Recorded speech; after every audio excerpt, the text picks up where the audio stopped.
بسم اللہ الرحمن الرحیم الحمد للہ رب العالمین والصلاة والسلام علی رسولہ محمد وآلہ واصحابہ اجمعین۔ حضرت نبی کریم صلی اللہ علیہ وسلم کا ارشاد پاک ہے، آپ نے فرمایا رمضان المبارک کے مہینے کے بارے میں اولہ رحمہ وأوسطه مغفرة وآخره عتق من النیران۔ پہلا عشرہ یعنی پہلے 10 دن رحمت، دوسرا عشرہ یعنی دوسرے 10 دن مغفرت، تیسرا عشرہ یعنی آخری 10 دن۔ ارشاد فرمایا کہ یہ جہنم کی آگ سے نجات کے دن ہیں۔ معلوم ہوا حضرت کے اس فرمان عالی شان کو دیکھ کر کہ رمضان المبارک اللہ تعالیٰ کی رحمت بھی ہے اور اللہ تعالیٰ کی طرف سے اس مہینے میں مغفرت کی طرف اپنے بندوں کو راغب کرنا بھی ہے، اور اسی طرح اس مہینے میں آخر میں عذاب نار جہنم کے عذاب سے نجات کا پروانہ بھی حاصل ہو سکتا ہے۔ ذرا سرسری طور پر آپ غور کریں تو آپ کو پتہ چلے گا کہ اللہ کی رحمت اگر ہمارے ساتھ شامل حال نہ ہوگی تو ہم مغفرت کے طلب کے لیے آ بھی نہیں پائیں گے، اور اگر اللہ تعالیٰ کی مغفرت کا دروازہ ہمارے لیے نہیں کھلے گا تو جہنم کے عذاب سے بھی ہم نہیں بچ پائیں گے۔ ام المومنین حضرت عائشہ صدیقہ رضی اللہ تعالی عنہا ارشاد فرماتی ہیں کہ رمضان المبارک کا جب اخیر عشرہ یعنی آخری 10 دن شروع ہوتے تھے تو حضرت کا یہ معمول تھا شمر ازارہ، آپ کمر کس لیتے تھے اللہ تعالیٰ کو یاد کرنے کے لیے، اللہ تعالیٰ کی طرف رغبت مزید تر کرنے کے لیے مسجد میں آپ آ جاتے تھے اور اعتکاف میں بیٹھتے تھے، اور آپ مسجد سے باہر نہیں نکلتے تھے۔ ام المومنین حضرت عائشہ صدیقہ رضی اللہ تعالی عنہا فرماتی ہے کہ حضرت اخیر عشرے میں پابندی کے ساتھ اعتکاف فرماتے تھے، اسی لیے امت کے لیے اعتکاف جو ہے وہ سنت علی الکفایہ ہے، یعنی اگر محلے میں کوئی آدمی بھی اعتکاف میں نہیں بیٹھے گا تو پورا محلہ گناہگار ہوگا، اور اگر ایک آدمی بھی بیٹھ جائے گا تو سب کی طرف سے یہ سنت ادا ہو جائے گی۔ اور یہ تو ایک عجیب شان ہے، پہلے آتے تھے مسجد میں آ کر کے مانگتے تھے، پھر مانگ کے گھر چلے جاتے تھے، پھر آتے تھے پھر مانگتے تھے پھر گھر چلے جاتے تھے، لیکن اب مانگتے مانگتے اتنی ہمت ہو گئی کہ دروازے پر پڑے رہیں گے، اے اللہ ہم آپ کی چوکھٹ پہ پڑے رہیں گے، آپ ہمیں دے دیجئے، اگر آپ ہمیں نہیں دیں گے تو ہمارا برا حال ہوگا، اگر آپ ہمیں دے دیں گے تو ہمارا سب کام بن جائے گا۔ اس لیے اعتکاف کی خصوصیت یہ ہے کہ وہ آدمی بادشاہ ہوتا ہے جو اللہ کی چوکھٹ پہ پڑا رہے۔ اگر کسی کا انتقال ہو جائے تو سب لوگ وہاں جا رہے ہیں، بادشاہ کا انتقال ہو گیا سب لوگ وہاں جا رہے ہیں، اعتکاف چھوڑ کر کے اعتکاف کرنے والا نہیں جائے گا۔ کیوں؟ اس کے لیے جانا نہیں ہے، اس سے جس کو ملنا ہے، اگر بادشاہ کو بھی ملنا ہے تو آوے آ کر کے وہ اس کے منڈپ میں، وہ اس کے معتکف میں آ کر کے خصوصیت کے ساتھ اس سے ملاقات کرے۔ اگر کوئی دعوت کرنا چاہتا ہے ہمارے گھر پر آئیے، اعتکاف والے دعوت میں نہیں آئیں گے، اگر کسی کو کھانا بھیجنا ہے تو وہاں بھیجے، اعتکاف والے کسی سے مانگیں گے نہیں۔ اللہ اکبر، کتنی بڑی چیز اعتکاف ہے، اور یہ کہ ایسے کہ لپٹا ہوا ہے اللہ سے، لپٹ لپٹ کے مانگ رہا ہے، صبح بھی شام بھی دوپہر بھی رات بھی دن بھی، نماز پڑھو قرآن پڑھو، اللہ کے سامنے ہاتھ پھیلاؤ، کیسی مزیدار یہ زندگی۔ اور ایک خصوصیت یہ بھی ہے کہ اگر کوئی اعتکاف میں بیٹھے گا تو انہی آخری ایام میں ایک رات ایسی ہے جس کو شب قدر کہا جاتا ہے۔ قرآن پاک میں پوری سورت اسی رات کے تعارف کے طور پر اس رات کی اہمیت اور فضیلت کے طور پر نازل کی گئی۔ اِنَّا أَنزَلْنَاهُ فِي لَيْلَةِ الْقَدْرِ، ہم نے اس قرآن کو لیلۃ القدر میں اتارا، اس قرآن کو لیلۃ القدر میں نازل کیا ہے۔ وَمَا أَدْرَاكَ مَا لَيْلَةُ الْقَدْرِ، اور اے میرے حبیب تمہیں معلوم ہے کہ لیلۃ القدر کیا ہے؟ تم جانتے ہو، تمہیں پتا ہے لیلۃ القدر کسے کہتے ہیں؟ پھر خود ہی بتاتے ہیں کس کو پتا ہوگا اللہ کے علاوہ۔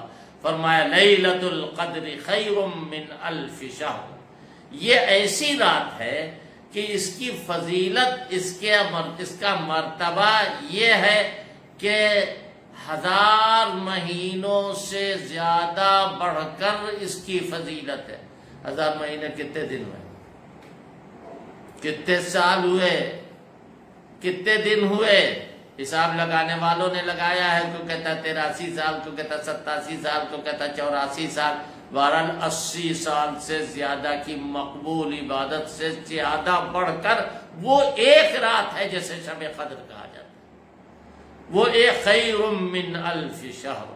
اور صرف یہی نہیں، تنزل الملائکۃ والروح فیہا باذن ربہم من کل امر سلام، اس رات میں اللہ کی طرف سے فرشتوں کا نزول ہوتا ہے، اور اللہ تعالیٰ کے نیک بندے جب اللہ کے سامنے ہاتھ پھیلائے ہوتے ہیں کہ اے اللہ اس رات میں آپ نے کسی کو بھگایا نہیں ہے، اس رات میں آپ نے کسی کو محروم نہیں کیا، لہذا ہمیں بھی عطا فرما دیجئے، ہمیں بھی دے دیجئے، تو اللہ کی طرف سے خزانے رحمت کے کھل جاتے ہیں، مغفرت کا پروانہ اسے عطا ہوتا ہے، اور فرشتے مصافحہ کرتے ہیں اس سے، اور جس سے مصافحہ کرتے ہیں معلوم ہے اس کا ہاتھ کیسا ہو جاتا ہے جیسے روئی کا گالا۔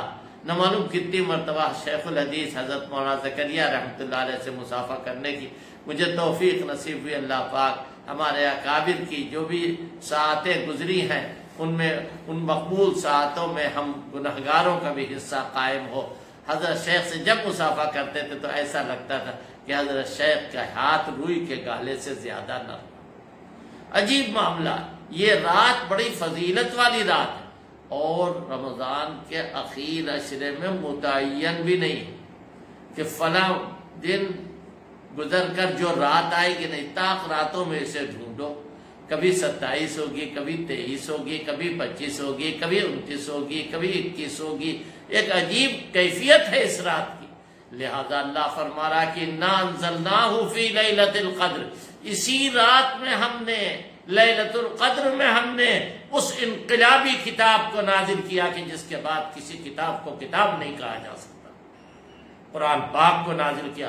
ہاں اکٹھا نازل کیا، لوح محفوظ سے آسمان دنیا پر نازل کیا، پھر اس کے بعد جبریل امین کے ذریعے اللہ تعالیٰ نے تھوڑا تھوڑا آیت تھوڑا کر کے 23 سال میں حضرت نبی کریم صلی اللہ علیہ وسلم کے قلب مبارک پر نازل کیا۔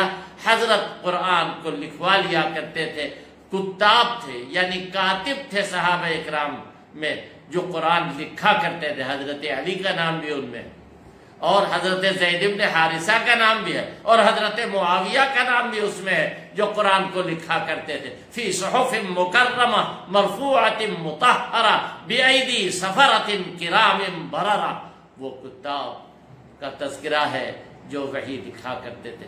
اس کے بعد یہ قرآن 2 تفتیوں کے درمیان جمع ہوا، جس کی بدایت شب قدر میں، جس کی بدایت رمضان کی اخیری راتوں میں سے ایک طاق رات میں ہوئی۔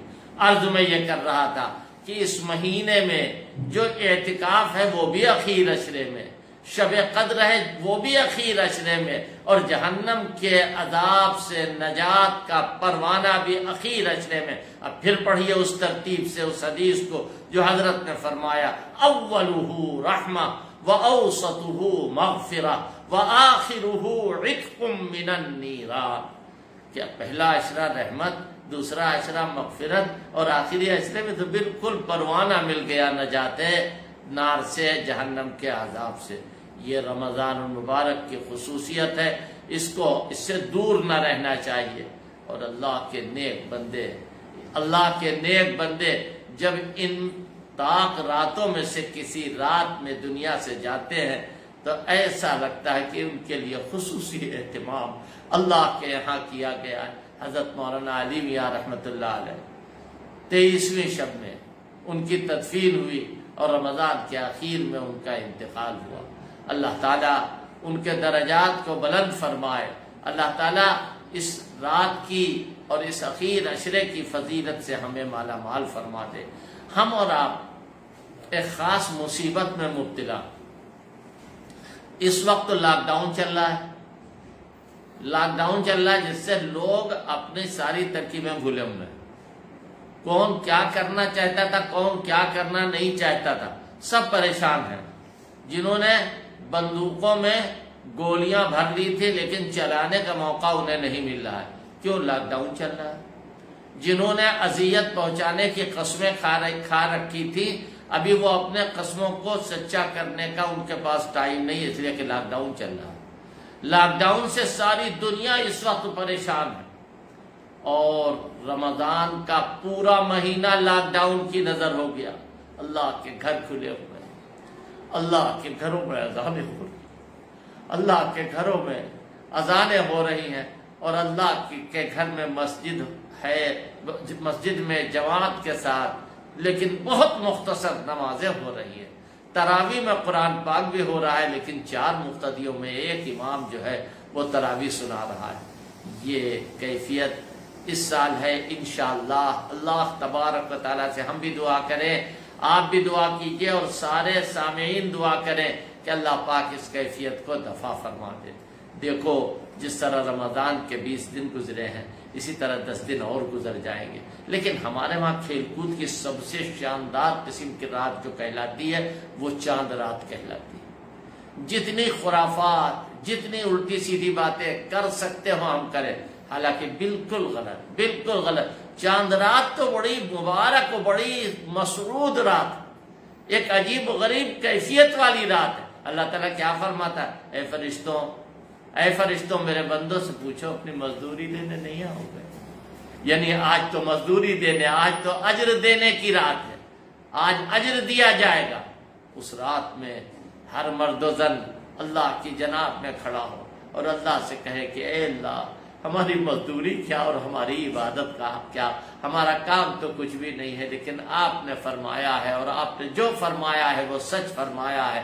اے اللہ ہمیں عطا فرما دیجئے، ہمارا پورا سال خیریت کے ساتھ گزرے، ہم پر جو مصیبتیں روز روز آ رہی ہیں اے اللہ ان کو دور فرما دیجئے، ہمارے ملک میں، ہماری دنیا میں چین امن عطا فرما دیجئے، اور جو یہ مصیبت اور یہ جو بیماریاں پھیل رہی ہیں اے اللہ ان کا خاتمہ فرما دیجئے، اور کسی کو بھی پریشانی سے نجات دے دیجئے، ہر ایک کو، ہر کسی کو نجات دے دیجئے، ہر ایک کو عافیت عطا فرمائیے۔ یہ اخیر عشرے کے سلسلے میں چند باتیں تھیں، ضروری سمجھ کے میں نے عرض کیا۔ ایک خاص بات اور رہی جاتی ہے، وہ یہ کہ اخیری عشرے کا جو جمعہ ہوتا ہے اس کو عام طور پر الوداع کا جمعہ کہا جاتا ہے۔ یاد رکھیے الوداع کوئی شرعی چیز نہیں، یعنی حضور کے زمانے میں کسی نے الوداع کی، آج تو یہ ہوتا ہے کہ اگر جمعے کی نماز پڑھی الوداع کی نماز الگ ہے، اور جمعوں کی نماز کچھ نہیں، جیسے اور جمعے ویسے رمضان کا آخر کا یہ جمعہ۔ رمضان کے آخر تو عشرہ پورا فضیلت والا، پورا برکت والا مہینہ ہے، اور اخیر عشرے میں تو اور زیادتی ہو جاتی ہے۔ لہذا اس مہینے میں جو اخیر میں جمعہ ہے اس کا کوئی اور نام نہیں ہے، الوداع حضور نے رمضان کو کبھی نہیں کہا ہے، لہذا اس جمعے کو جمعہ ہی سمجھنا چاہیے۔ لوگ پوچھتے ہیں الوداع کی نماز کہاں پڑھی جائے گی؟ الوداع کی نماز، جمعے کی نماز جہاں پڑھی آپ نے وہیں پڑھی ہے۔ اگر اذن عام ہے تو گھر میں پڑھ سکتے ہیں، اور اگر اذن عام نہیں ہے تو اپنی ظہر پڑھیے، مسجد میں 4 آدمی نماز پڑھے جیسے اب تک ہو رہا ہے۔ عید کی نماز کیسے پڑھی جائے؟ ابھی تک کسی معتبر مفتی کا فتویٰ دارالعلوم دیوبند سے نہیں آیا ہے۔ انشاءاللہ وہ بھی آ جائے گا، تو آپ کو سب کو خبر ہوگی کہ عید کی نماز کس طرح ادا کی جائے، لہذا ایسی صورت میں آپ حضرات انتظار کریں۔ اللہ تبارک و تعالی آپ کے رمضان کو، ہمارے رمضان کو، پوری دنیا کے مسلمانوں کے رمضان کو قبول فرمائے اور عید کو مبارک و مسعود فرمائے۔ وآخر دعوانا ان الحمد للہ۔